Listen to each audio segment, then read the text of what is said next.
Welcome back, familia, to Northside LDN, caramba. And today we've got more transfer news surrounding Arsenal. We've got the young defender, Diomande, Diomande, the young centre-back from Sporting Lisbon being linked to Arsenal once again.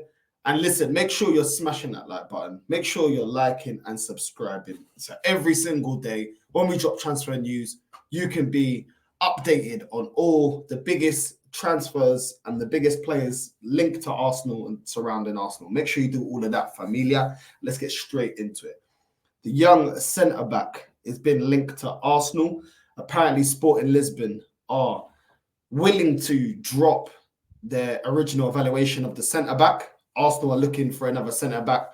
Obviously, there's limited spaces, limited options as Saliba, Gabriel are main centre-backs. And then you've got Kivior, who a lot of the time covers in the left-back position. So we are being linked now to another young centre-back from Portugal, this time from Sporting. Yesterday was Antonio Silva from Benfica. Today is Osimhen Diomande. Let's get into the headline. Make sure you're smashing the likes and also letting me know down below in the comments if you rate this player, if you don't, if you want him to come to Arsenal, if you don't. But it says Arsenal handed boost as Sporting Lisbon lower Diomande price tag. According to Portuguese outlet Record, Arsenal have been handed a boost in signing Sporting Lisbon Scarlet Osimhen Diomande in the upcoming transfer window. The London Giants have been long-term admirers of the talented centre-back. They were first linked with him in January last year. Lisbon beat them to his signature. Diomande has continued to remain on Arsenal's radar, and Record claimed that Lisbon are prepared to provide a discount for his sale when the transfer window reopens this summer. The club have been reluctant to sell him for less than £68 million release clause, but are now willing to accept 51 million, including add-ons due to their financial concerns. The Portuguese outfit need to balance their financial books before the end of the next month, and Diomande has been highlighted as the likely candidate to make way for the same reason. Right. Going on to say, however, the Gunners cannot rest on their laurels. They've got Saliba and Gabriel, but they need a backup. Looking at backup options, Jacob Kivior has yet to prove his worth as a central defender, while the same can be said about Jurrien Timber, who made just 3 appearances for the Gunners last season due to a serious knee injury. So Diomande would be a fine signing with his strong ball-playing skills, aerial presence, and the ability to make regular recoveries. At 20 years of age, he has shown plenty of maturity and has the hallmarks to become an elite centre-back. Arsenal have been handed a boost with Sporting lowering their valuation for their prize asset, and it remains to be seen whether the Gunners make a renewed approach for his services during the summer transfer window. Right. Okay. Listen, very similar situation that I feel surrounding Osimhen Diomande as I did to when Arsenal were linked yesterday to Antonio Silva. 2 very young centre-backs. Obviously, Diomande, if these reports are to be believed, will come at half the price that Benfica are asking of Antonio Silva. I think both centre-backs are not ready. I don't think Antonio Silva is ready to come to the Premier League, and I don't think Osimhen Diomande is ready to come to the Premier League either. I think Inacio, the centre-back at Sporting Lisbon, I think he's more ready. I think he's had more experience in the team to be able to make the step to go to the Premier League. I don't think Diomande is the player that is ready to make that jump from the Portuguese league to the Premier League. I think it's a premature move once again. At £50 million, will he be as scrutinised? No, not as much as Antonio Silva, which is a thing that I was kind of edging away from Antonio Silva because I felt he's not ready for the move, and £100 million price tag, I think that could kill him off. That could kill his confidence if he doesn't hit the ground running. You can't have a bench player for 100 mil. Now, Ousmane Diomande, £50 million, still a lot of money, but at the same time, I think people would give him more time if we're looking at time. I mean, Ben White cost us 50 million as well. Didn't perform as a centre back, and then eventually performed as a right back. But I just think there's other centre backs that we can get that are ready now. I think Arsenal are in a position where we need players off the bench that are pushing the starting 11 players, and Ousmane Diomande is not that. Decent centre back, but I don't think he's ready to push for a starting 11 place. I wouldn't be confident with Ousmane Diomande covering if he has to cover 33 games, left in the season, because we have a mad injury to Gabriel or Saliba. I don't trust him to do that because I don't think he's good enough yet. I don't think he's developed enough yet to be able to take on that kind of burden. So for me, I just feel like Ousmane Diomande is not a great option right now. Let's just keep it real. At this moment in time, Arsenal are a team that needs to be looking to progress, to win major honours. We don't just need players that can do a job. We need exceptional players now. We need world-class players now. Is Ousmane Diomande world-class? No, he's not. Is he a complete defender? No, he's not. There's a lot of things that he hasn't got, So at the end of the day, unfortunately, I don't want another player that is going to take time to develop. I don't want another player that's only gonna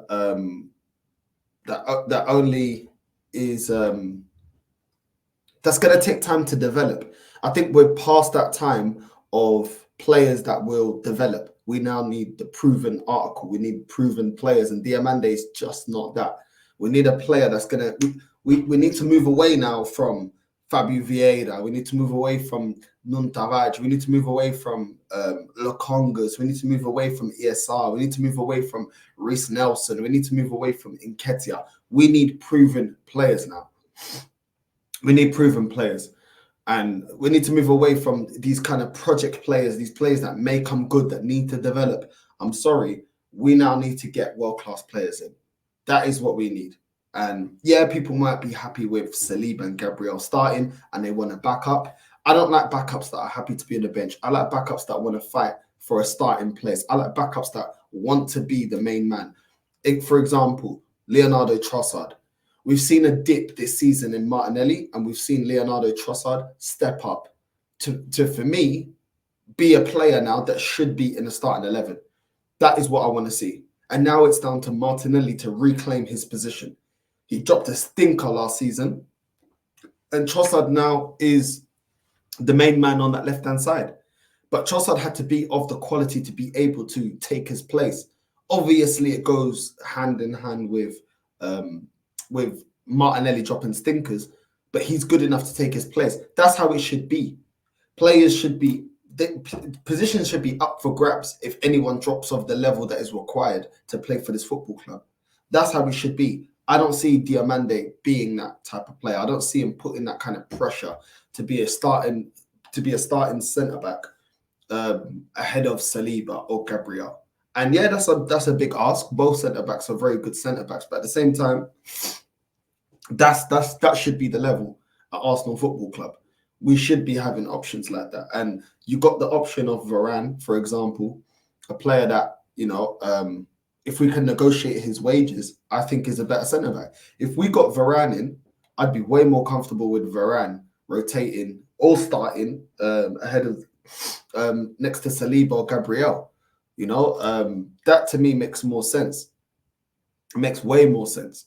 So we should be figuring out, what Varane wants for his wages and stuff like that. And, you look at his performance against Man City in the FA Cup final, he's quality. He's quality, and what we need is quality. So I would love for Arsenal to go out there and get someone like a Varane instead of Ousmane Diomande or instead of an Antonio Silva. That's what I would prefer. I'm not on this, getting this, it's the same thing when I'm seeing Arsenal being linked to players like Sesko, players like players like Sesko or Xerxes and all these players. We're past. Listen, we don't need no more development players. We need the finished article. That is what we need at this moment in time. Like I said, £50 million. £50 million isn't crazy. It isn't crazy. But they said it's 51 million including add-ons. So it's probably going to be 55, 60. Probably about 55, 60 with all the add-ons. It's an unnecessary risk in my opinion. I think there's better options. The centre back also at Crystal Palace, he's a good defender. There's just better options. I just think it's risky. Varane already knows the Premier League. He's already got the experience. He's a leader. He's been at Real Madrid. He knows what it takes to be at a big club with big expectation. It's just a no-brainer. Why are you going to get Diomande that you don't know if he's going to be able to adapt to the Premier League? It might be too physical for him. It might take a while for him to get good. I don't really understand it. I still think for Diamande's sake, he should stay in Portugal, develop a little bit more before he makes a move to a club like Arsenal. But listen, let me know what you guys think. Would you keep Diomande? Would you bring Diomande to Arsenal? Would you prefer £100 million Antonio Silva, the young Benfica centre back? Do you like Varane? Do you not like Varane? Do you think Varane is just not worth the money? Do you think Arsenal can't get his wages down? Let me know what you guys think. But that's my opinion on Diomande. I just think there's better options out there. And I'd much prefer Diomande and the other young Portuguese centre backs to develop in Portugal instead of coming to Arsenal. And it's all good when you want players to be a backup until you got to rely on them. We've got a lot of players that are backups. But when you have to rely on El Nene, you're in trouble. When you have to rely on Reece Nelson, you're in trouble. When you have to rely on Nketiah, you're in trouble. If you have to rely on Fabio Vieira, you're in trouble. When you have to rely on these guys that are nowhere near good enough to break into the team and they can only do a job, you're in trouble. You're in trouble, and that's the problem. And that's the thing that people forget. They think, oh, well, that player, all he will ever do is come off the bench or play one or two games. Yeah, as long as the starting 11 don't get any injuries. Once they get long-term injuries, all of a sudden, these players that can do a job do become your main players and now have to perform week in, week out. So that's the problem. But listen, family, make sure you're liking and subscribing, smashing the bell notification, doing all that good stuff. I will be back at 1 p.m. with more transfer news. So make sure you're smashing the bell notification. Make sure you're doing all that good stuff. And without further ado, familia, I'm out. Love, love, love, love, love.